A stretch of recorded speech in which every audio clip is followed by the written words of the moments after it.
Amém? Glória a Deus por isso, porque eu já fui.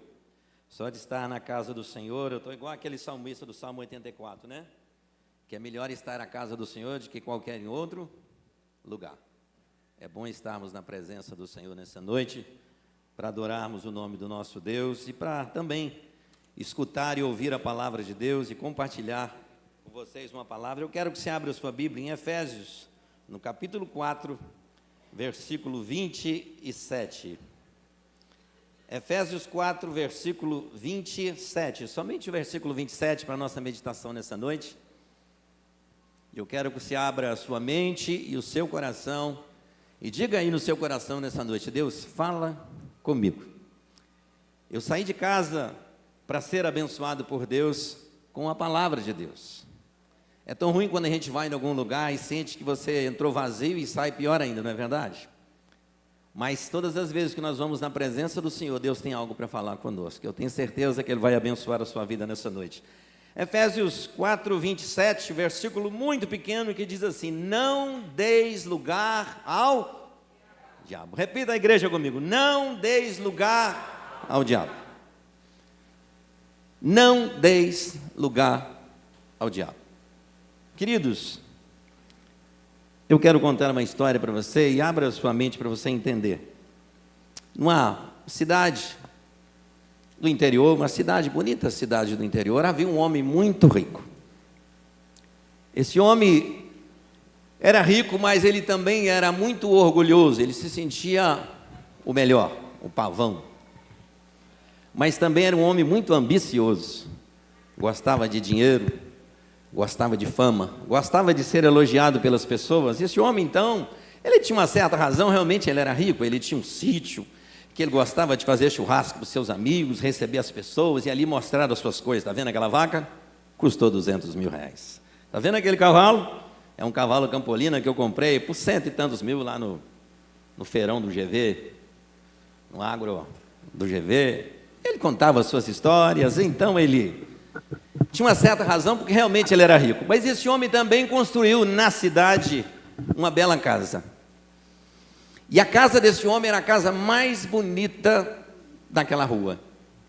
Esse homem, então, colocou naquela casa uma grande porta, dessas portas grandes de novela, né? Aquelas bitelonas de parece que 3 metros, que todo mundo que vê fala assim: só pela porta eu sei que ele é rico. Aquele homem colocou, então, aquela casa com aquela porta bonita. E ele então contava vantagens para as pessoas e dizia: olha, realmente eu sou um homem afortunado, eu sou um homem abençoado por Deus. Mas um belo dia alguém bateu na sua porta. Aquele homem abriu a porta e, pois não, era um forasteiro que disse assim: olha, eu estive andando pela cidade, andei pela vila e vi a sua casa, gostei da sua casa é muito bonita. E eu queria fazer uma oferta pela sua casa. Aquele moço disse assim: ah, com certeza você não tem dinheiro para comprar minha casa. Aquele moço disse assim: olha, eu dou, vamos chutar um preço aqui, eu vou dar 1 milhão na sua casa. E o moço falou assim: não, minha casa não está à venda, mas se eu fosse vender seria 5 milhões. Aquele moço disse: não, sua casa não vale 5 milhões, você está sendo desonesto comigo, mas eu vou te fazer uma segunda proposta.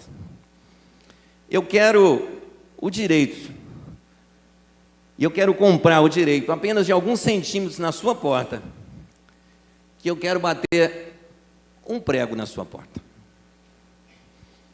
E por esse prego na sua porta eu te pago 20 mil reais. Ah, os olhos daquele moço fez assim, ó. Mas 20 mil por um prego na minha porta? Sim. Eu te dou 20 mil reais pelo direito de bater um prego na sua porta.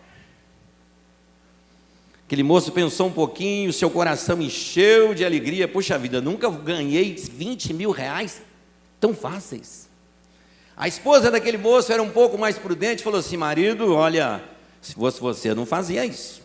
Eu estou achando que essa proposta muito estranha. Mulher, você sabe como é que é, né? Mulher fica meio desconfiada. Aquele moço falou assim: não, todo dia sai um bobo de casa, e hoje esse saiu e eu vou tomar esses 20 mil reais dele.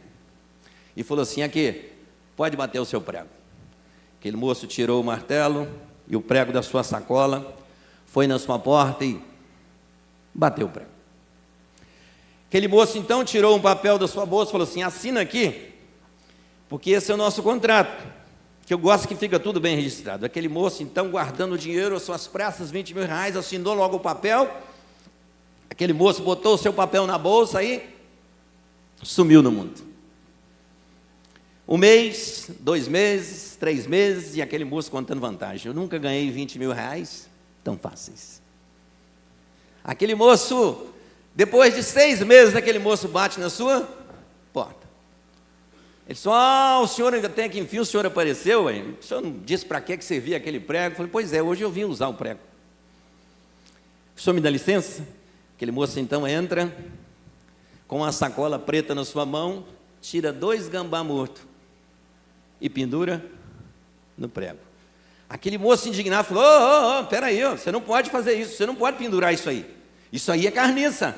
Ele falou assim: olha, a casa é sua, mas o prego é meu. Mas você não pode fazer isso, você não tem direito. Ele falou: tenho. Ele tirou o contrato, o senhor assinou o contrato. O contrato diz que no prego eu posso pendurar o que eu quiser. Aquele moço então pendurou 2 gambá mortos na sala daquele moço, no prego que ele comprou. E aquele gambá ficou ali. Quero que vocês imaginem 2 gambá mortos. Gambá já fede. 2 mortos, 1 semana, 2 semanas. Na 3ª semana a mulher dele pega a malinha e... na 3ª, 4ª, 5ª semana, o cheiro ficou insuportável dentro daquela casa para os vizinhos e para tudo. E aquele moço então bateu de novo na porta dele e falou assim: eu vim comprar a sua casa.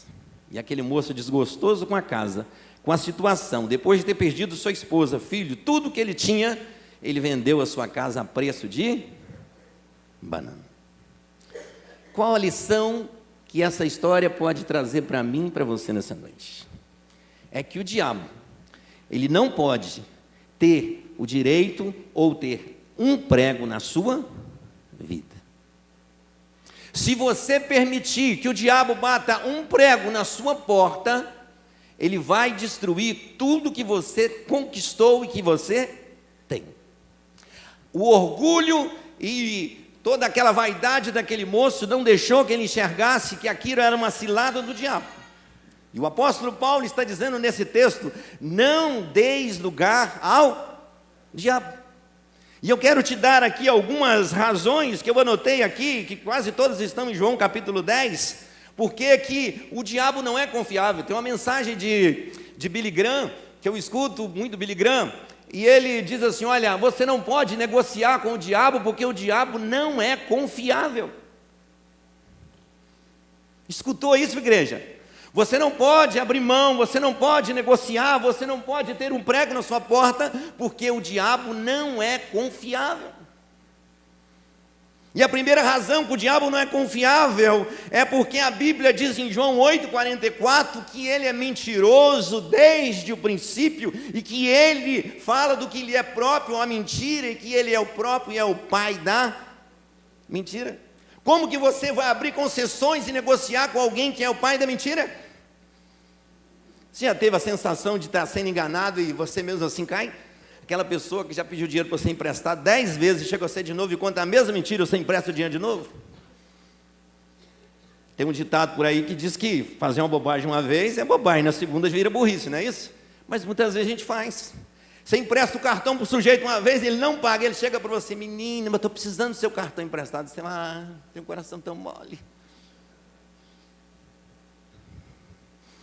O diabo, ele não é confiável porque ele é o pai da mentira. Ele faz isso desde o princípio, diz o texto, desde lá de Eva, desde lá do paraíso, desde lá antes da fundação do mundo. A Bíblia diz que ele é mentiroso e por isso ele não é confiável. Segunda coisa, ele é o nosso adversário. 1 Pedro capítulo 5, verso 8 diz que o diabo, vosso adversário, ele ruge como um leão buscando uma oportunidade para te tragar. Como que eu e você vamos abrir a brecha para ele bater um prego na minha vida e na sua? Se ele não é confiável. Terceira razão que eu coloquei aqui, a Bíblia diz em João 10, versículo 12, que ele é mercenário. A palavra mercenário, ela exprime alguém que só quer o lucro da ovelha, porque ele não ama a ovelha, ele não protege a ovelha, mas ele quer tirar da ovelha tudo de bom que ela tem. E o que uma ovelha tem de bom? Ela tem a sua lã, que é boa, ela tem a sua carne, que é boa, ela tem o leite, que é bom. Mas Jesus disse assim: eu sou o bom pastor e eu cuido das minhas ovelhas. Mas o mercenário, ele foge quando vira o lobo e ele quer simplesmente tragar as suas ovelhas. Terceira coisa, ele é mercenário, ele vive do lucro das ovelhas. Quarta coisa, ele é o destruidor de nossas almas. A Bíblia, em João capítulo 10, versículo 10, diz que ele veio para roubar. Então como que você vai abrir a sessão para ele bater um prego? Mas muitas vezes, como a história daquele moço, a nosso orgulho, a nossa vaidade, a nossa obsessão por ter, conquistar ou ser alguém, muitas vezes não deixa a gente enxergar que nós estamos lidando com alguém que não brinca conosco. E se você é crente, está brincando de crente, está brincando de evangélico, saiba de uma coisa: o diabo não brinca com você. Aquele moço, quando mandou assinar um contrato, ele não estava brincando, e agora ele traz 2 gambá mortos e coloca falando aqui: olha, agora é meu direito.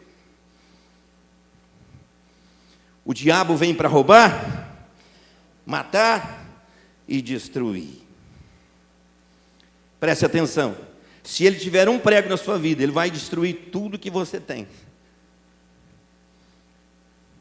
Você que é casado, que está aqui, que tem a sua família, se você abrir a sessão para o diabo bater um prego na sua vida, ele acaba com o seu casamento. Jovem, se você abrir a sessão a negociar com o diabo um uso de uma droga, seja qual for, ele vai destruir a sua vida. Se você negociar com o diabo alguma coisa na sua vida, saiba que o seu futuro não será bom, porque o diabo, ele não brinca com você. Se você negociar a sua vida moral, ele vai destruir a sua vida.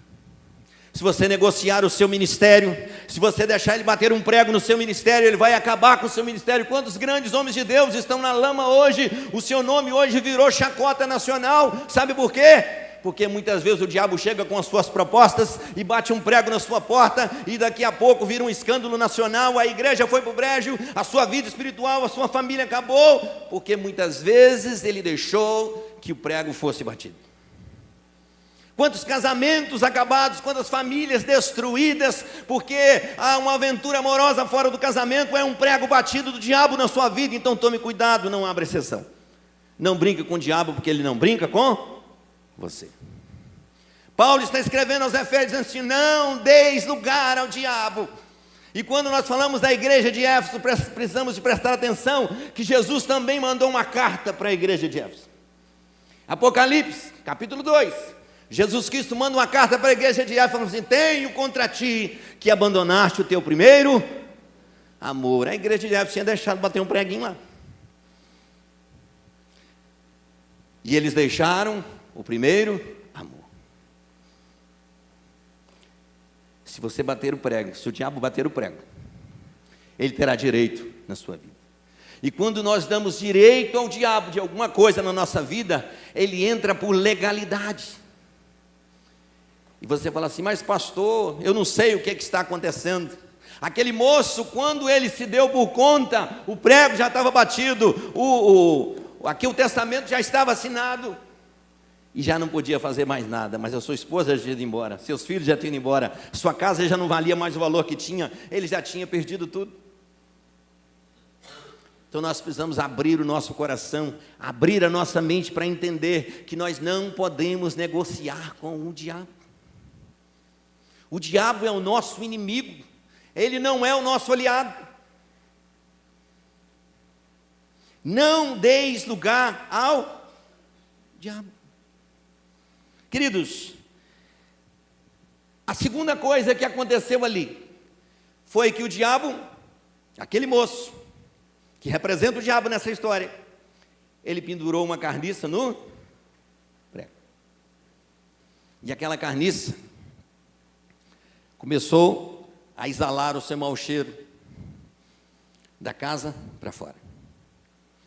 Ela contaminou os vizinhos, contaminou os amigos, e aquele moço perdeu os seus amigos, perdeu a sua família por causa do mau cheiro que exalava na sua vida. O diabo, ele sabe que o salário do pecado é a morte. E aquela carniça tem cheiro de morte. Quando nós andamos no pecado, quando nós fazemos a vontade do diabo, quando nós assinamos contrato com ele, quando nós damos permissão para ele agir, muitas vezes dentro da nossa casa, na nossa vida, do nosso casamento, e nós damos legalidade a algumas coisas na nossa vida para o diabo, começa a exalar um mau cheiro e um cheiro de morte, porque o salário do pecado continua sendo a morte e vai ser. Por isso, não existe negociação. Pode parecer vantajosa, é 20 mil reais pelo prego. Não aceite. Eu poderia citar muitos exemplos, vamos pegar o lá da igreja primitiva, Ananias e Safira. Prometeram dar um valor para a igreja, mas no meio do caminho, Satanás encheu o coração dele com uma proposta: dá só metade que está muito. O que aconteceu com eles? Exalou o cheiro de morte. Morreu o primeiro homem. Quando a mulher chega procurando o marido, falou assim: tá aí os pés de que enterraram o seu marido, vão levar você também. E ela foi. Cheiro de morte. A Bíblia diz que o Senhor nos resgatou de um império das trevas para o reino do Filho do seu amor. Deus nos tirou de um império aonde a Bíblia diz que o mundo jaz no maligno. E todas as tratativas e todas as aberturas que tem no mundo para o diabo, se nós abrirmos exceção, nós vamos citar e viver como aquele moço que deixou o diabo bater o prego na sua porta.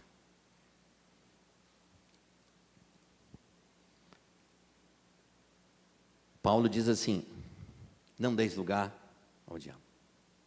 E como eu e você podemos fazer isso? A Bíblia diz: resistir ao diabo e ele fugirá de vós. Como que Jesus resistiu ao diabo? Mateus capítulo 4, Jesus está orando, cheio do Espírito Santo. A Bíblia diz que o diabo foi lá e começa a fazer proposta para Jesus. E Jesus rebateu todas as propostas do diabo com a palavra. Resistir ao diabo e ele fugirá de vós. Mas você não pode resistir ao diabo só batendo o pé no chão, como você bate o pé para um cachorro, que isso não vai funcionar. Você não vai resistir ao diabo só com língua estranha, porque não vai funcionar. Você não pode resistir ao diabo só com dons espirituais, porque não vai funcionar. Mas a Bíblia diz que nós devemos resistir o diabo com a palavra de Deus, porque ela é espada desembainhada.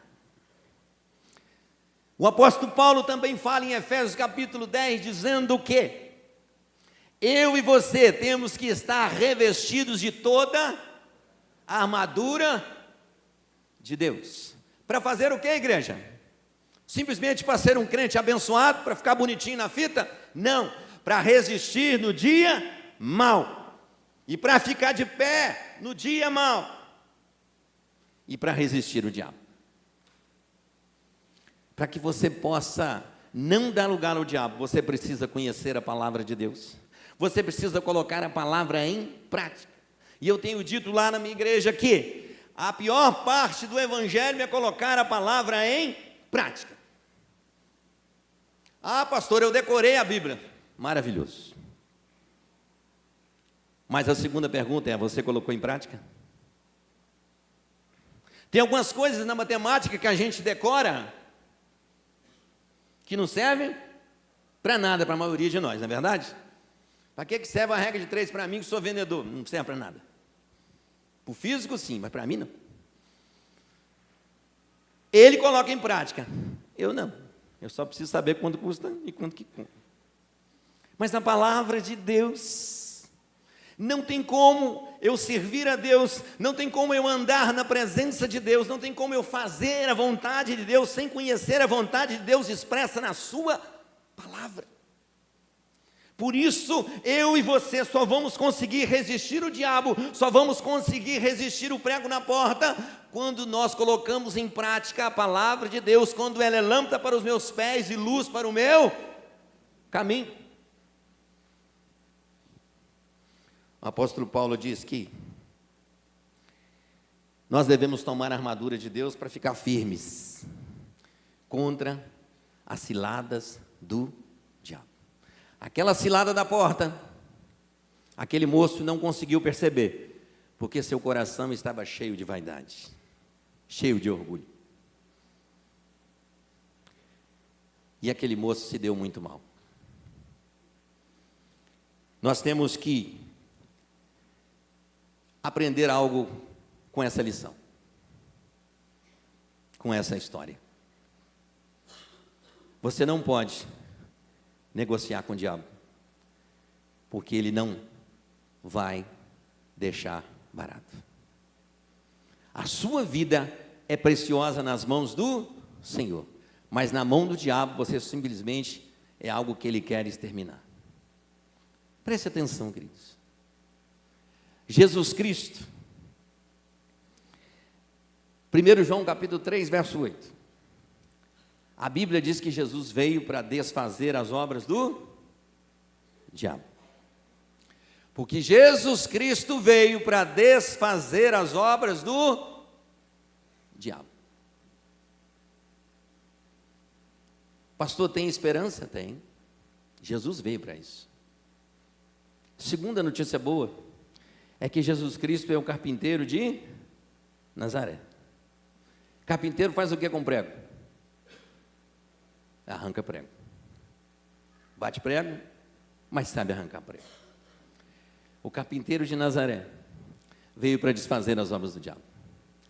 Se você tem deixado o diabo bater prego na sua vida, se você tem deixado o diabo bater prego na sua porta, se tem algum prego na sua vida com o diabo está tendo direito de pendurar a carniça, se tem algo na sua vida que precisa ser tirado nessa noite, eu tenho duas boas notícias para você. Jesus Cristo veio para desfazer as obras do diabo, e Ele também é aquele que é o carpinteiro de Nazaré, que sabe arrancar o prego, é aquele que nos dá a vitória, é aquele que pode nos transformar de simples pecadores para homens e mulheres cheios do Espírito Santo, cheios de Deus. E Ele espera que você faça isso, que você resista ao diabo. Queridos, nós não podemos pedir, Senhor, manda um anjo aqui para resistir o diabo para mim. Não é assim que funciona, irmão. A Bíblia diz que é responsabilidade minha e sua de resistir ao diabo. E nessa noite, Deus está falando ao seu coração, como falou por mim. Nós não podemos deixar que o cheiro, aliás, com o mau cheiro da carniça possa atrapalhar a nossa vida. Nós não podemos deixar que o prego na porta destrua a minha vida e a sua. Eu não sei qual é o prego que tem aí. Eu não sei se tem prego. Mas eu sei de uma coisa: o Deus que eu sirvo é o Deus que pode mudar, que pode transformar, que pode arrancar. O nosso Deus é poderoso. O Deus que nós pregamos é o Deus que pode fazer o impossível na sua vida. Eu não sei de que jeito você entrou aqui nessa noite.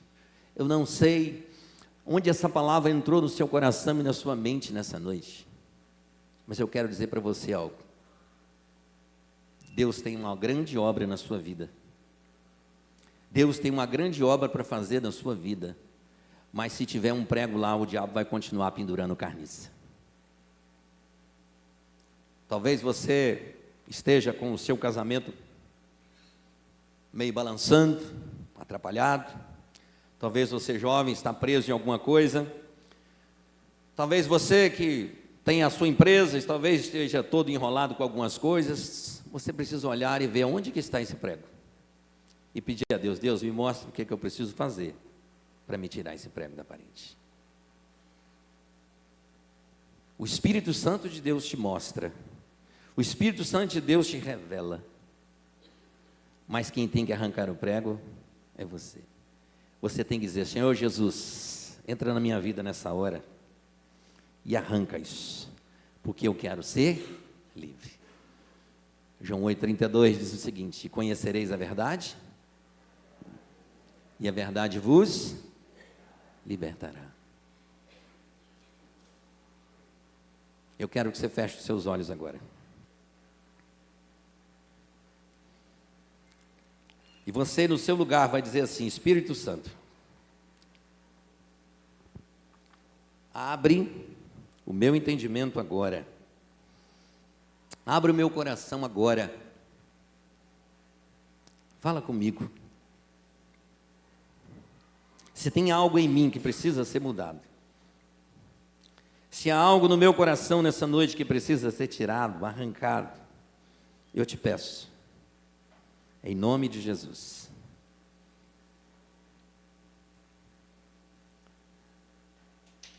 Deus, em nome de Jesus, eu oro por essa igreja reunida nessa noite, pelos teus filhos nessa noite, e clamo ao Senhor nessa hora, para que o Senhor possa fazer algo sobrenatural em cada coração. Espírito Santo de Deus, sonda os nossos corações, e que o Senhor possa destruir nessa noite toda armadilha do diabo que se levanta contra a vida da tua igreja e do teu povo. Que o Senhor abençoe o teu povo, que o Senhor abençoe a tua igreja, e que em nome de Jesus nessa noite nós possamos dizer que nós somos livres em Cristo Jesus de toda e qualquer armadilha do diabo. Abençoa teu povo, abençoa a tua igreja, e que nessa noite nós queremos a bênção do Senhor sobre nós, em nome de Jesus.